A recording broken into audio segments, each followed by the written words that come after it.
Dios les bendiga, pueden sentarse. Hemos estado transitando a través del libro de Hebreos y mientras entonábamos este canto de declaración de quién es Dios y de lo que Dios puede hacer en nuestras vidas, los niños van a clase, los jóvenes también. A mí siempre se me olvida decirlo, así que por eso vamos a sentir un poquito de movimiento. Mientras entonábamos este canto, el Señor hablaba contundentemente a mi corazón diciendo: Cristina, este es el tiempo para que busquen de mi presencia, para que se sumerjan en mi presencia, como le decía el Salmo 42 a través de la palabra que nos dio usando a Norita, y buscarlo a Él. Y justo el capítulo que nos toca hoy de Hebreos, el capítulo 9, está hablando de todo el sacrificio que Cristo pagó para que tú y yo tuviésemos acceso a lo eterno, acceso a ese Dios santo, a ese Dios puro, a ese Dios de poder, a ese Dios de gracia, a ese Dios que puede cambiar nuestra historia. Pero nuestra historia solo se cambiará si hoy tomamos decisiones que den como resultado la vida que Dios tiene para nosotros. No es con ese deseo constante que no lleva a acción. No basta solo con desear.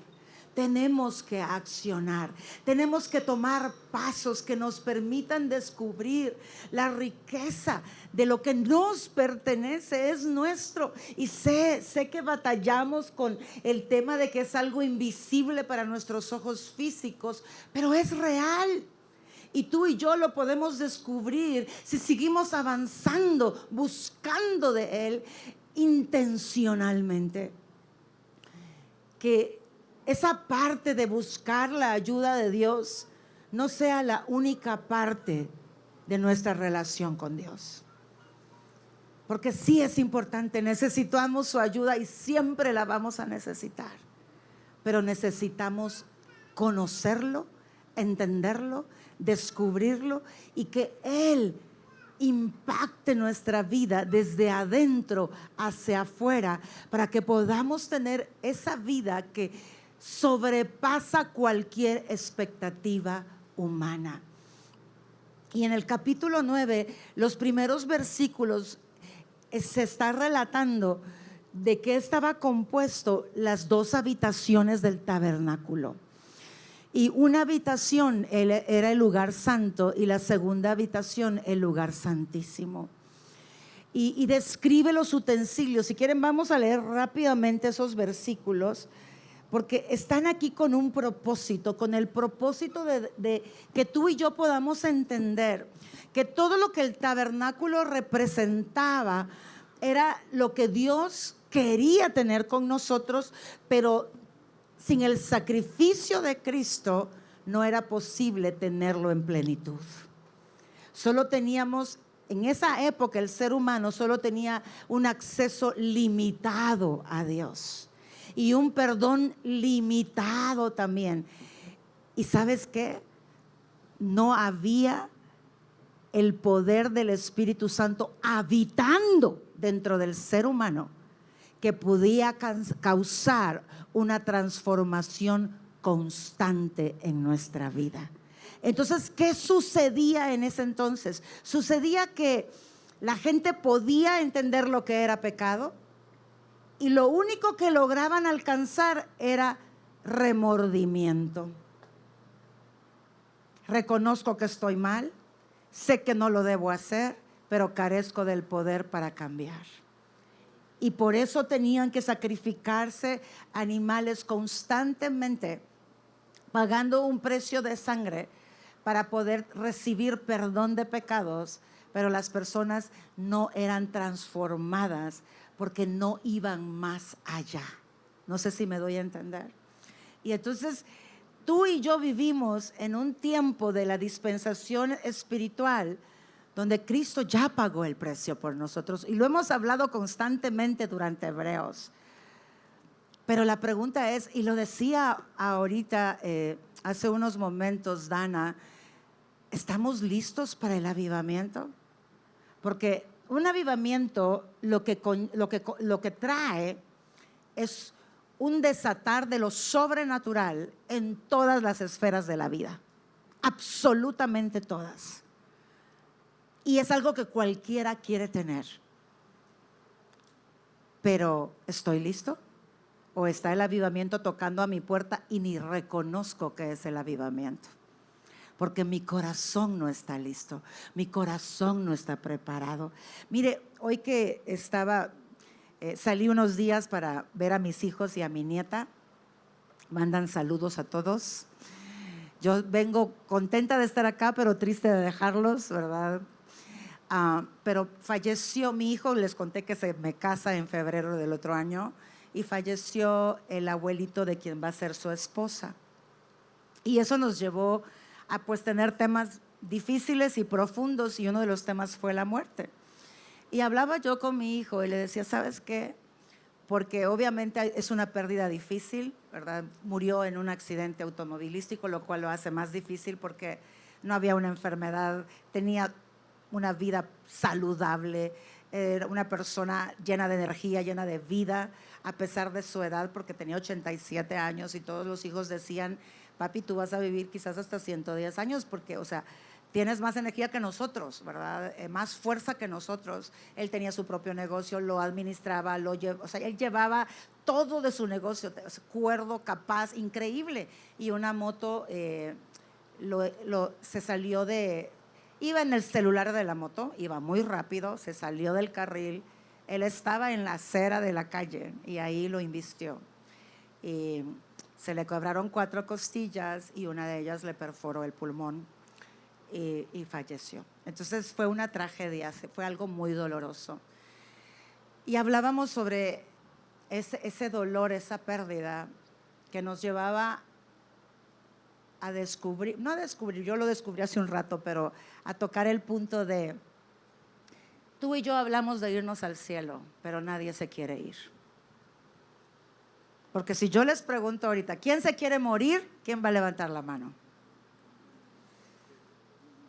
¿Verdad? Hablamos de esa vida en el cielo, que queremos estar en la eternidad con Dios, siempre y cuando nos muramos a los 150 años, ¿verdad? O sea, bien lejos de donde estamos hoy. ¿Sí o no? Porque siempre tenemos cosas por hacer aquí en la tierra, ¿sí o no?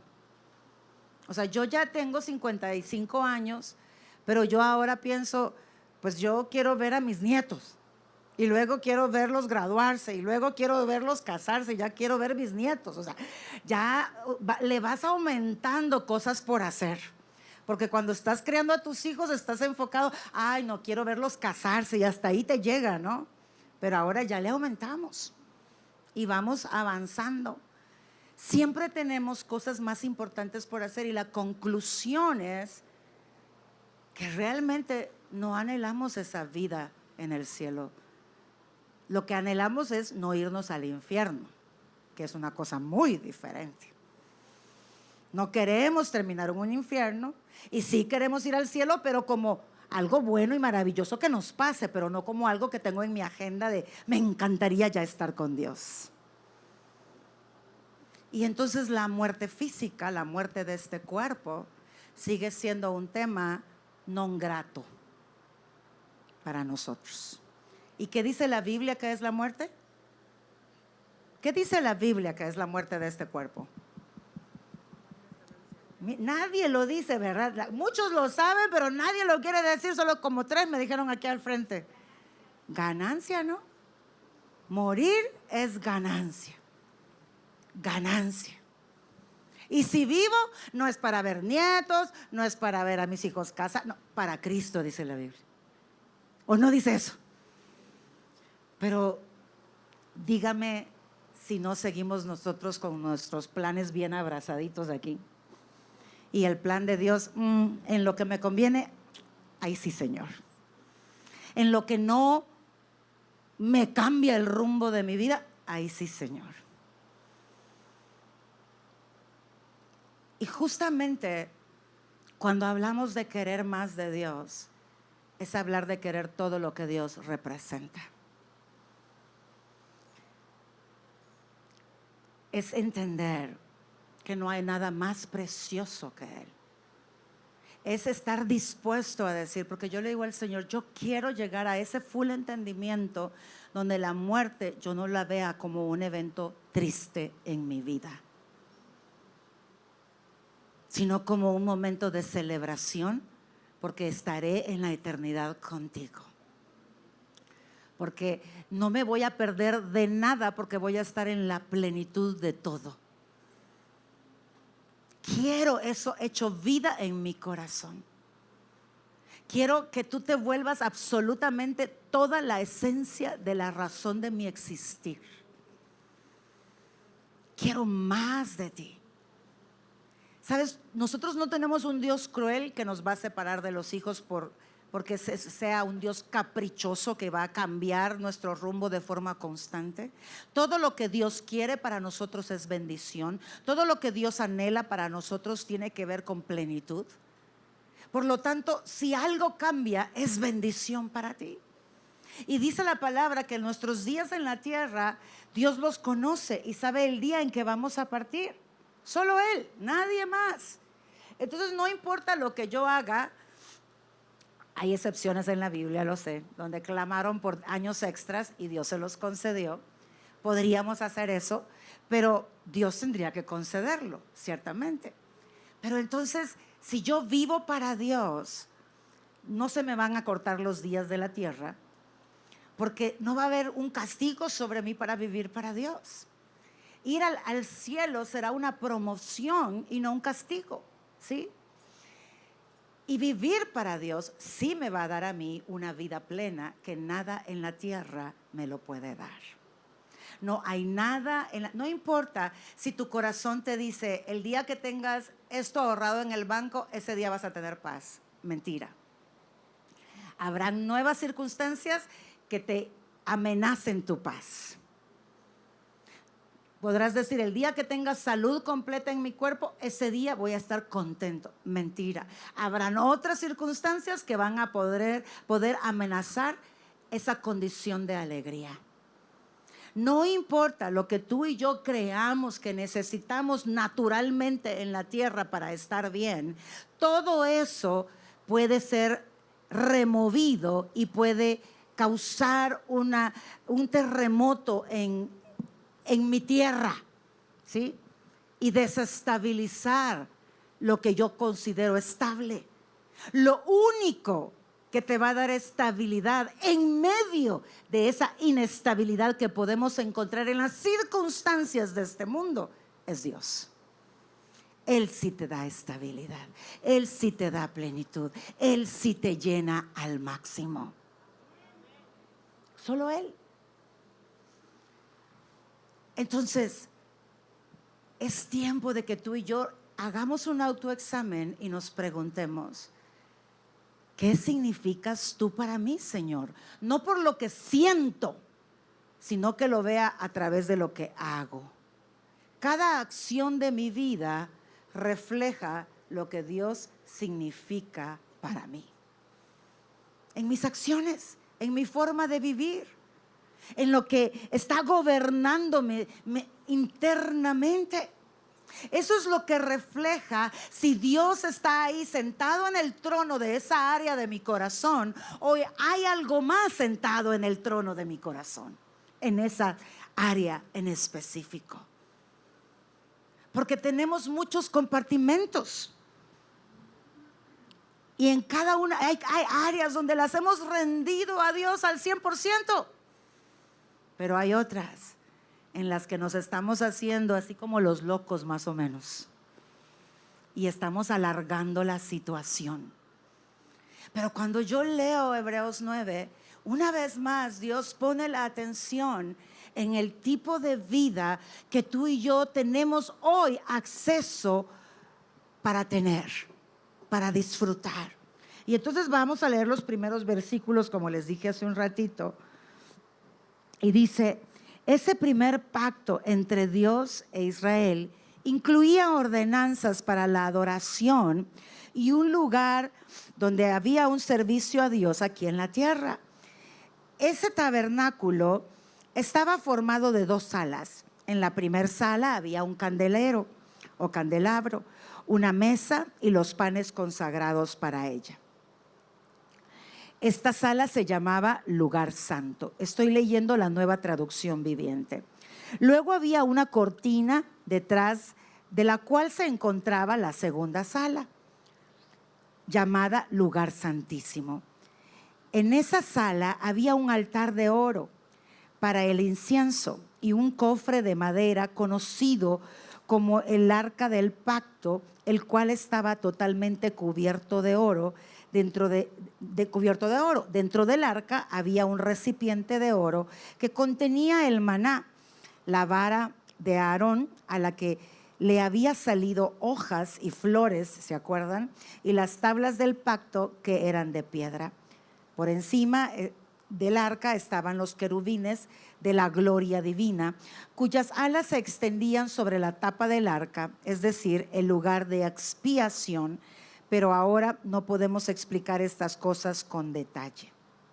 Ahora, ¿por qué está escrito esto en estos versículos? ¿Qué pretendía Dios al traernos a memoria las 2 habitaciones del tabernáculo antiguo? Encontramos que en el lugar santo había un depósito de oro donde se ponía el incienso y donde estaban representadas las oraciones de los santos y el pedir perdón por nuestros pecados. ¿Por qué ese depósito era de oro? Porque el oro en ambas habitaciones representa lo divino, representa lo puro, representa lo incorruptible, representa lo santo, ¿sí? Y entonces está diciéndome que en la primera sala, cuando está este depósito grande de oro, dice, vamos a ver, vamos a regresarnos un poquito.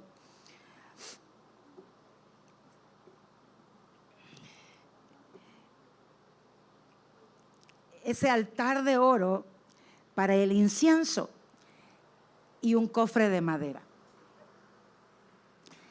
Básicamente está diciendo, tú estás presentando a Dios las peticiones de tu corazón. Tú estás presentando a Dios tu vida, tú estás presentando a Dios tu clamor, tú estás presentando a Dios las oraciones. Y luego vemos el velo que separa el lugar santo del lugar santísimo. ¿Qué es ese velo? Todo aquello que a ti y a mí no nos permite ver a Dios. En aquel momento, solamente el sumo sacerdote, y lo leemos más adelante, podía accesar una vez al año al lugar santísimo. Y él tenía que pasar una serie de rituales, por decirlo así, para santificarse, para purificarse y poder, primero él estar totalmente limpio y santo y puro y accesar al lugar santísimo. De no hacerlo, él podía morir en ese lugar. Y luego para eso poder pedir perdón por los pecados del resto del pueblo. Ahí estaba el arca del pacto, que era de madera. ¿Por qué era de madera? Porque estaba profetizando que Jesucristo se haría hombre, se haría carne, tendría un cuerpo corruptible, ¿sí? Pero el arca estaba bañada en oro completamente. ¿Por qué? Porque representaba a Jesucristo, el Mesías, quien iba a dar la vida por nosotros, que sería el sacrificio perfecto y el único que podía perdonar los pecados de tal manera que podía impactar el corazón de las personas para transformarlos y renovar así su vida. Ese es el nuevo pacto, pero ese velo estaba ahí no porque estaba prohibiendo el paso a las personas, sino que estaba básicamente evitando que la gente entrara para que no fallecieran, sin estar listos para ir a la presencia de Dios. Los estaba protegiendo de su propia condición, porque su condición de pecado al entrar en el lugar santísimo solo les provocaría la muerte, sin ellos estar listos. ¿Cuál es el velo que tenemos hoy si Cristo ya pagó el precio? Si Él ya, el velo se quitó, el velo se rompió, ese velo que dividía el lugar santo del lugar santísimo. El día que Cristo murió en la cruz del Calvario, se rasgó el velo del templo. Y se rasgó físicamente porque estaba básicamente declarando: Él ha pagado el precio, ahora todos tienen acceso al lugar santísimo para poder alcanzar ese perdón de pecados. Ahora, ¿cómo alcanzo yo el perdón de pecados? Ese sacrificio tan maravilloso que Jesucristo dio por nosotros. Porque lo hablamos, lo decimos, pero ¿realmente dimensionamos lo que representa el recibir el perdón de pecados? Representa que yo tengo que primero aceptar mi condición, ¿sí o no? Y necesito dejar de justificar mi comportamiento en los vecinos que me rodean. ¿Sí o no? Mi comportamiento no es culpa de mis padres, mi comportamiento ya no es responsabilidad de mi cónyuge o de mis hijos, o del tío, o de la suegra, o del suegro, o de la nuera, o del yerno, o del jefe, o del empleado. Me tengo que hacer dueño de mi conducta. Tengo que apropiarme de quien yo soy. Tengo que entender que la que toma decisiones es Cristina, ya sea que algo la detonó, ya sea que alguien la provocó. Cristina es la que va a tomar la decisión de cómo responder en cualquier situación o circunstancia. ¿Sí o no? Y luego, si me quiero arrepentir, si quiero realmente el perdón de pecados, tengo que abrazar la verdad de Jesucristo. ¿Sí o no? Como mi verdad, como lo que yo quiero que gobierne mi vida, que rija mis pasos. Ahora, miren, lo más difícil es tener acceso al perdón de pecados, y ya lo tenemos. Cristo dio su vida. Eso es lo imposible. Nosotros no podíamos de ninguna manera provocar el perdón de pecados sobre nuestras vidas. Solo el amor de Jesucristo podía otorgarnos ese perdón. Y eso ya está ahí. La pregunta es: ¿qué estoy haciendo yo con esas áreas de mi vida que no se alinean con la verdad de Jesucristo? Pero el velo se rasgó, el precio fue la vida de Jesucristo. Él me da el perdón de pecados. ¿Qué estoy haciendo yo al respecto? ¿Estoy cómodo? ¿Estoy adormecido? ¿Estoy acostumbrado? A veces normalizamos nuestros estilos de vida. Y como es aceptable para mí, no pasa nada. Pero ¿qué dice Dios? ¿Qué dice Dios? Y cuando leían ahorita el Salmo 42, que el siervo clama, se desespera por el agua, por dos razones: para beber de ella y para perder rastro de cualquier depredador que lo persiga, porque pierde su olor cuando el venado se sumerge en el agua, pierde el olor y ya no hay huella que siga el depredador y totalmente se pierde el rastro. Entonces, ¿qué es lo que Dios me está diciendo? Cristi, ¿tú quieres esa vida que yo tengo para ti? ¿Tú anhelas? ¿Realmente has descubierto quién soy? ¿Has entendido que soy el único Dios verdadero, que te amo con amor eterno, que he dado mi vida por ti, que solo yo puedo perdonar los pecados, que tengo una vida maravillosa para ti en la tierra y en el cielo? Pero para poder vivir todo lo que tengo para ti, necesitas abrazarme a mí, aceptarme como tu Dios. Y aceptarme como tu Dios es abrazar mi verdad. Y abrazar mi verdad es entender mi verdad. Y para entender mi verdad necesitas beber del agua de vida. ¿Cómo bebemos del agua de vida? Ahorita a través de la prédica tú estás bebiendo agua de Dios. Pero no solo bebes a través de la prédica. Tienes un libro que se llama la Biblia, ¿no es cierto? Que es la compilación de 66 libros revelados por el corazón de Dios, donde Dios se revela a todo aquel que anhela conocerle. Y está anhelando que tú quieras devorar la palabra de Dios, que quieras escudriñarla. Todos, la mayoría sabemos, voy a decir la mayoría por si alguien no se enteró, pero la mayoría de Unidad Cristiana sabemos que febrero y marzo íbamos a estudiar el libro de Hebreos, ¿sí o no? No me levantes la mano, no me respondas. ¿Quién lo está leyendo en casa, el libro de Hebreos? ¿Quién se está tomando el tiempo? Tienes toda una semana para leer un capítulo, uno solo. Ni tan siquiera todo el libro, un capítulo. ¿Quién lo está leyendo? ¿Quién está escudriñándolo? ¿Quién viene aquí el domingo diciendo, quiero ver si escuché a Dios en lo que entendí de ese capítulo y quiero ver si la pastora lo estudió? ¿Me explico?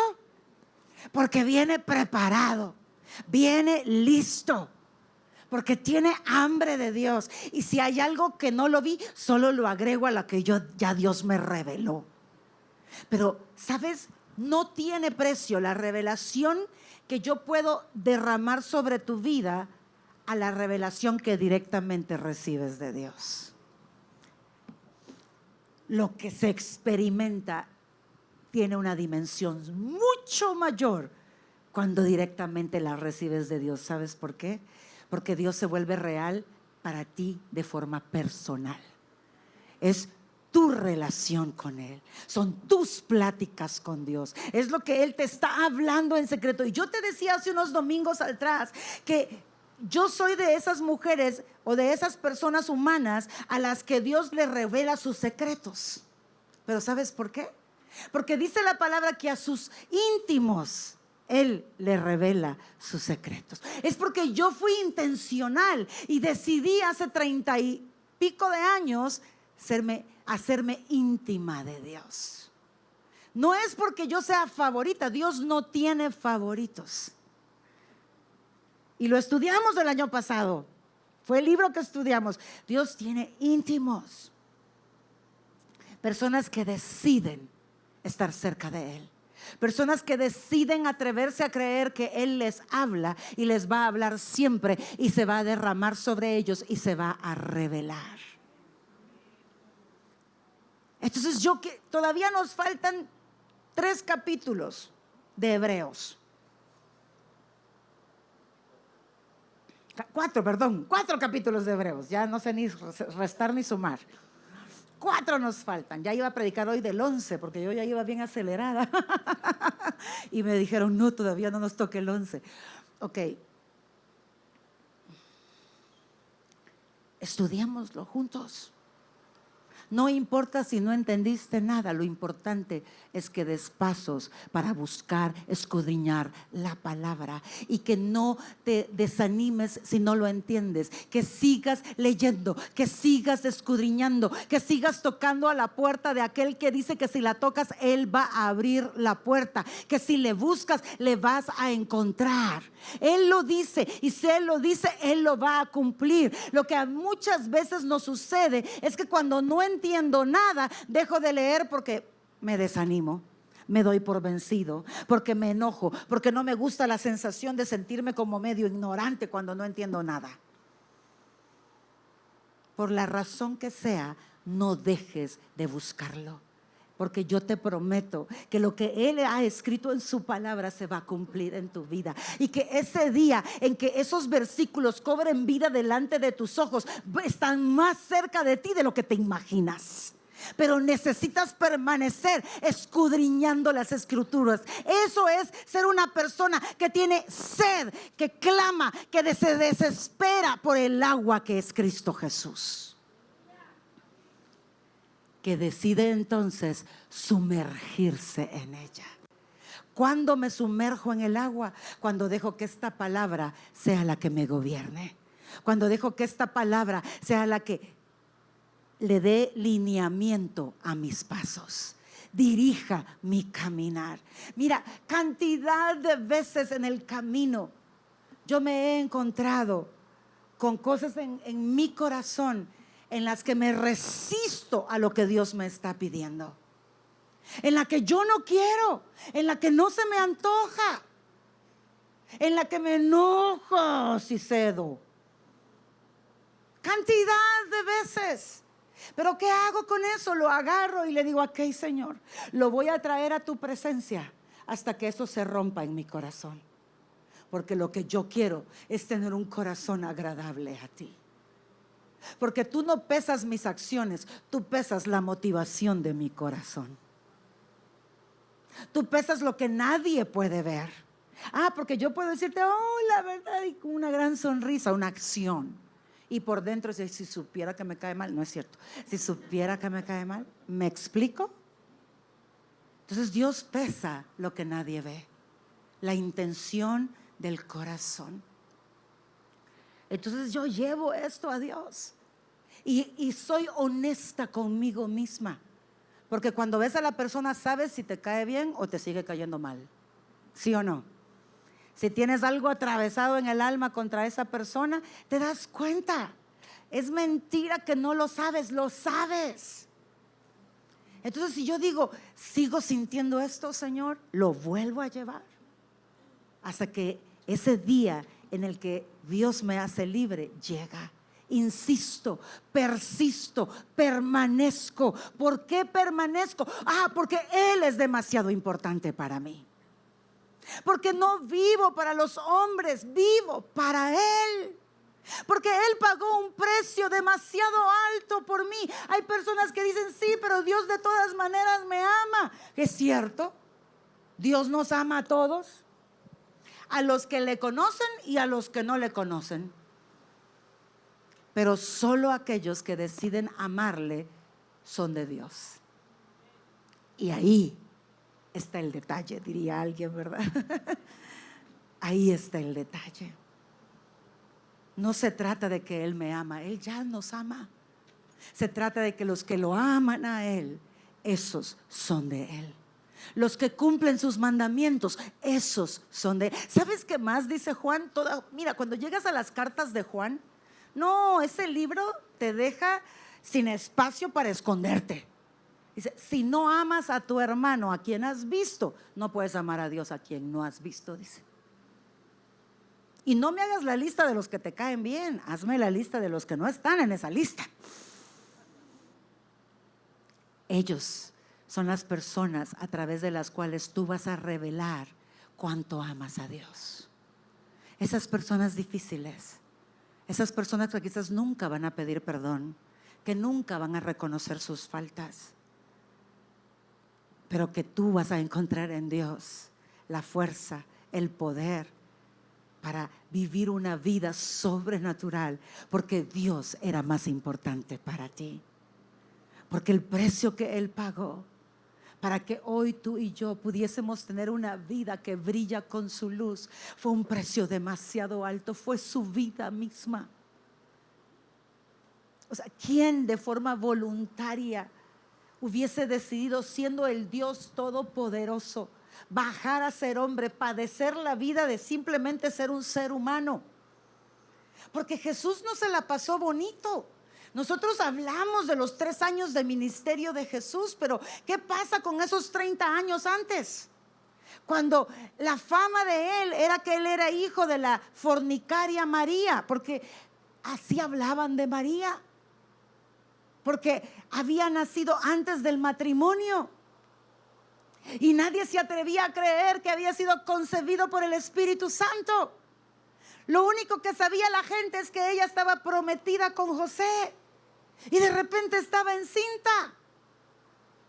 Y como dicen pueblo chico, infierno grande. El rumor era que ella había quedado encinta fuera del matrimonio, que Jesús era un bastardo. Nunca fue visto con ojos de aprecio. Nunca le tocó una vida fácil, pero estuvo dispuesto a enfrentar y a vivir todo eso para que tú y yo tuviésemos acceso al lugar santísimo y tuviésemos acceso al perdón de pecados, a esa vida eterna que solo Él puede darnos, que yo insisto que no es gratuita porque Él la compró. Él te la regala, pero Él la compró con precio de su vida. ¿Y cuántos de nosotros podemos contemplar el resentimiento, el criticar a otros, el señalar a otros, porque simplemente no han hecho lo que tú esperas que hagan? Y mantienes ese resentimiento y esa crítica contra ellos. Y Dios dice, si no los amas, ¿cómo me vas a poder amar a mí?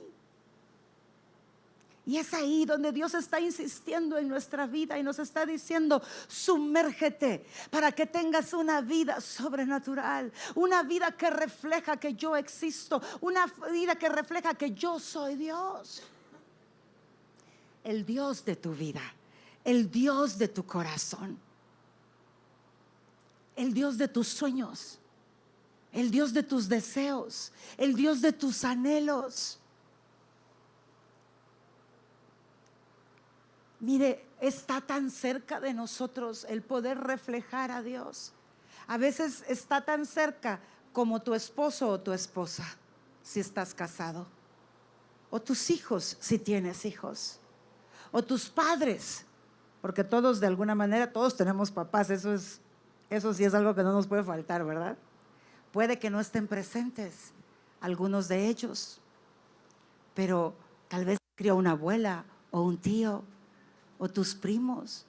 Tenemos personas con las que nos rodeamos de forma constante, a las que podemos reflejarles lo que Dios está haciendo en nuestra vida, no por lo que predicamos, sino por cómo nos comportamos alrededor de ellos, con la generosidad, con la compasión, con la misericordia, con la bondad, con el perdón.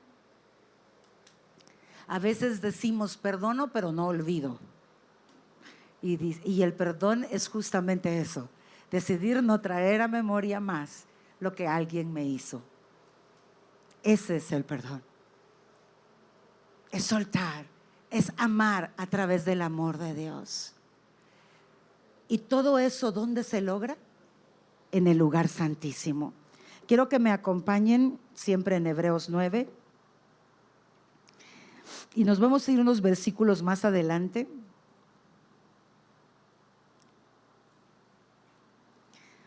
En el versículo 11 dice así: entonces Cristo ahora ha llegado a ser el sumo sacerdote por sobre todas las cosas buenas que han venido. Él entró en este tabernáculo superior y más perfecto que está en el cielo, el cual no fue hecho por las manos humanas, ni forma parte del mundo creado. Con su propia sangre, no con la sangre de cabras ni de becerros, entró en el lugar santísimo una sola vez y para siempre. El sumo sacerdote humano solo podía entrar una vez al año.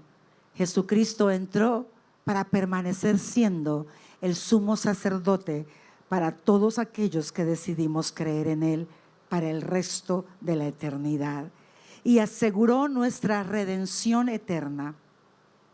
Bajo el sistema antiguo, la sangre de cabras, toros y las cenizas de una novilla podían limpiar el cuerpo de las personas que estaban ceremonialmente impuras.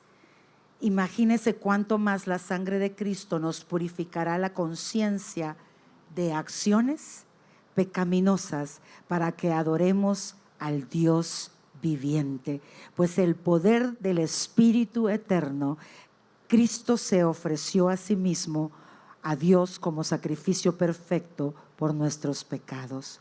Justo esto es lo que significa entrar en el lugar santísimo. Cuando tú y yo entramos a la presencia de Dios, cuando tú y yo, ya no aguanto mis zapatos, perdón, cuando tú y yo decidimos buscarlo íntimamente, conocerlo, descubrirlo, entenderlo, dejar que se revele a mi vida, Él viene y purifica ¿qué? Nuestra conciencia. ¿Qué significa? Que lo que antes consideraba bueno, pero no era bueno para Dios, ahora hoy yo también lo considero malo. Ahora mi pensamiento se alinea con el pensamiento de Dios. Lo que alguien antes era permisivo para mí, cuando entro a Dios, Él me convence de su verdad, me transforma, Él purifica mi conciencia que antes permitía cosas que no eran agradables a Él, y ahora abrazo lo que para Dios es bueno, agradable y perfecto. Mire, yo recuerdo cuando yo llegué a Cristo, qué fácil para mí era criticar a alguien. ¡Ja! Nadie me podía enseñar, ya sabía yo cómo hacerlo. Me fluía de forma natural. Yo no era chismosa, pero me encantaba el chisme. Sí, porque así dicen unos, que yo no hablo de nadie. Pero prestamos la oreja, ¿no? Y para ver un chismoso se necesita una oreja, ¿sí o no? Y yo era la oreja ahí 100% firme. Empecé a entrar a la presencia de Dios y esas cosas empezaron a saberme amargo. Me incomodaba. Si estaba en un grupo que empezaban a criticar a alguien, mi espíritu en mi interior incomodaba mi alma. Ya no estaba tranquila en ese lugar. ¿Por qué? Porque Él había purificado mi conciencia. Estaba transformándome de adentro hacia afuera. Gritar me salía fácil. Enojarme más fácil todavía. Y luego me empezó a incomodar el que me enojaba por cualquier cosa y por todo. Y me empecé a dar cuenta que ya no estaba alineada a muchas cosas que por años habían gobernado mi vida, pero que ahora Dios estaba transformándome desde mi interior, renovando mi conciencia. ¿A cuántos de nosotros nuestra conciencia nos permite hacer cosas que Dios dice, no quiero que las hagas? Es en la presencia de Dios. Es en ese lugar santísimo donde tú y yo seremos renovados de la mente, transformados y purificados, donde empezaremos a ver a Dios obrar en nuestro ser interior para que tú y yo podamos reflejar una vida sobrenatural, una vida que a ti mismo te va a sorprender. Porque vas a decir, wow, yo no era así, pero ahora esto es mío, porque Dios lo ha hecho tuyo. Pero es esa insistencia, porque si antes solo se podía entrar una vez al año y solo el sumo sacerdote, ahora el sumo sacerdote abrió la puerta del lugar santísimo y dice, estoy sentado en el trono esperando a que tú vengas a estar conmigo. Te anhelo. Deseo estar contigo, deseo darte todo lo que tengo para que puedas tener una vida que refleje el Dios de los cielos. Tu vida será extraordinaria, pero también la vida de otros podrá ser impactada a causa de tu vida. Eso hace que le demos valor al sacrificio de Jesucristo en la cruz del Calvario.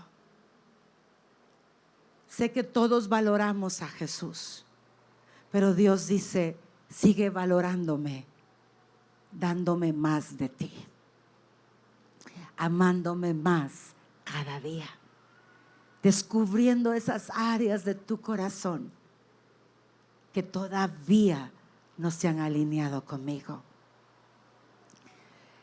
A veces Dios me permite compartir con personas que me hicieron mucho daño en el pasado y de las cuales yo he sanado esa herida primaria, por decir así, ¿verdad? Y ya tú deseas bendición y deseas que les vaya bien y te alegras con ellos y puedes compartir con ellos, pero de repente algo pasa en las vidas de ellos que es súper bueno y algo sale en mi corazón y digo, no me estoy alegrando tanto. ¿Por qué? ¿Será que hay algo que no perdoné de lo que se quedó ahí oculto en mi corazón? Y estoy atenta a lo que sale de mi alma. Porque si no estoy atenta, ¿cómo entonces seré libre? ¿Cómo entonces disfrutaré de esa vida que Dios tiene para mí? ¿Y cómo entonces le daré a Él una ofrenda de adoración mayor a la ofrenda de ayer? Y estoy atenta, constantemente atenta a mis pensamientos, atenta a lo que estoy sintiendo, porque yo me puedo dar cuenta cuando esto no está alineado con Dios o cuando lo está. Y esas son áreas en las que voy corriendo al lugar santísimo a decir, aquí estoy, necesito más de ti y menos de mí. Necesito entender por qué esto está aquí todavía. Muéstrame qué se quedó oculto en mi corazón. Porque a lo cierto es que el sacrificio de Cristo estará vigente por la eternidad para todo aquel que lo quiera. Y tiene ahí ese poder para seguir purificando nuestra conciencia y dándonos una vida sorprendente. Ya hemos hablado cómo podemos impactar a otros con una sonrisa, con un abrazo, con ser amables. Y muchas veces la amabilidad está vinculada a la condición de nuestro corazón. Y es ahí donde Dios llega y transforma. Porque a veces dice, es que yo soy amable con esa persona porque me trata muy bien. No. La amabilidad tiene que estar vinculada al corazón de Dios. Y así a tu corazón. Así serás amable con el que lo merece y con quien no lo merece. Solo entonces reflejamos que somos hijos de Dios. Porque dice la palabra que los que no son hijos aman también y hacen cosas buenas a los que son cercanos a ellos. Pero entonces a nosotros eso no se nos toma en cuenta. Lo que se nos toma en cuenta es amar a esa persona difícil de amar. Es ser amable con esa persona que pienso que no se lo merece. Ahí estamos reflejando el poder del cielo accionando en nuestro corazón a causa de que lo estamos buscando a Él. Gloria a Dios que hemos vivido, nos ha tocado vivir en la época de la dispensación del nuevo pacto, porque tenemos acceso directo. Yo quiero dejarte una tarea esta semana. Que todos los días hagas un espacio para entrar al lugar santísimo. Que todos los días hagas un espacio para hablar con Dios. Pero no con tu hoja de peticiones de tu vida. No, ese ya lo hacemos de forma natural. Ese no nos cuesta. No, para decirle, ¿cómo está mi corazón, Señor?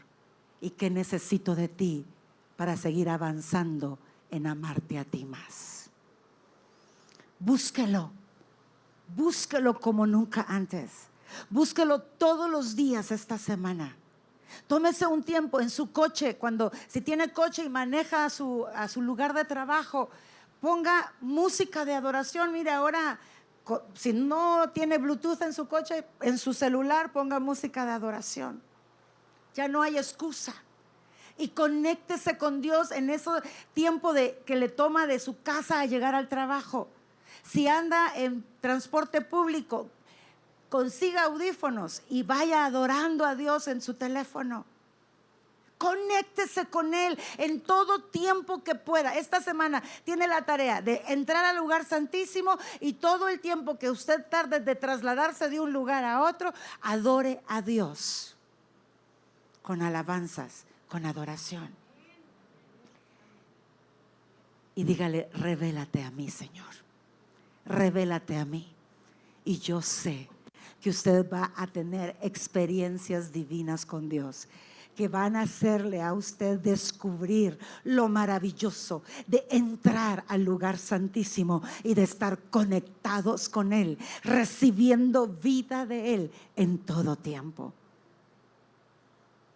Él es la fuente de mi vida, el sostén de mi vida, la fuerza de mi vida, el anhelo, el aliento, la alegría. Ni Emma es la alegría de mi vida. Y Emma es un tesoro maravilloso que Dios me ha regalado, que es mi nieta. Él es la alegría de mi vida. Él. Y lo sé por qué. Porque cuando algo me llena de tristeza, volteo a ver a Dios y Él me quita la tristeza y me renueva el gozo. Y así cualquier circunstancia negativa de la vida. Este avivamiento que Dios trae tiene tu nombre, pero requiere de acciones nuestras para descubrirlo y recibirlo. Y que sigamos creciendo en la madurez del Espíritu para reflejarle al mundo un Dios vivo, de amor, pero también de poder. ¿Y sabes cómo reflejas el poder de Dios en tu vida? Con la transformación que Él puede traer a nuestra vida. No hay nada más poderoso que la transformación de un ser humano que empiece a reflejar el corazón de Dios. Tiene un impacto sin precedente y tú puedes ser esa persona de impacto. Amén. Si gustan, nos ponemos de pie.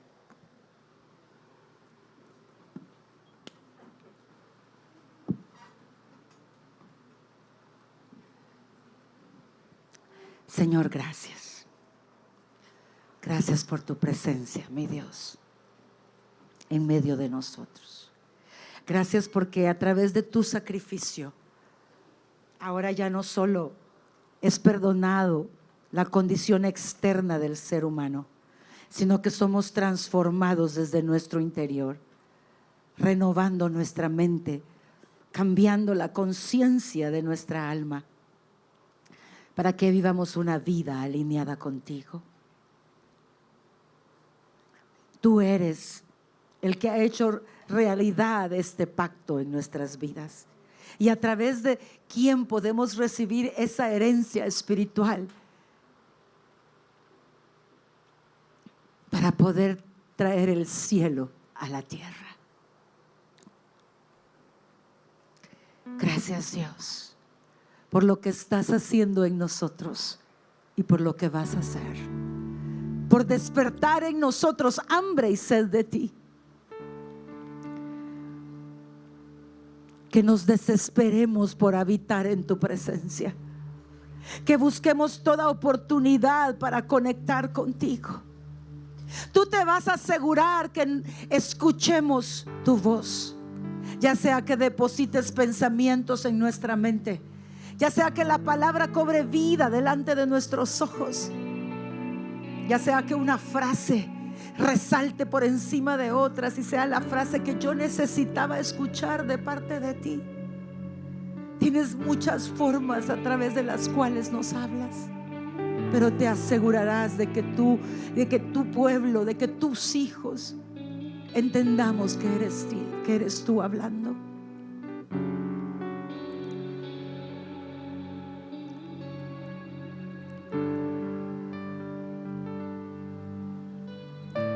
Que esta semana en que todos nos comprometemos a buscarte, podamos saborear tu presencia como nunca antes, de tal manera que se vuelva algo que anhelemos para siempre y no solamente para una semana. Que se vuelva nuestro estilo de vida, nuestro anhelo, el estar contigo y compartir contigo, porque tú siempre nos darás esa vida sorprendente y maravillosa que cada ser humano anhela vivir.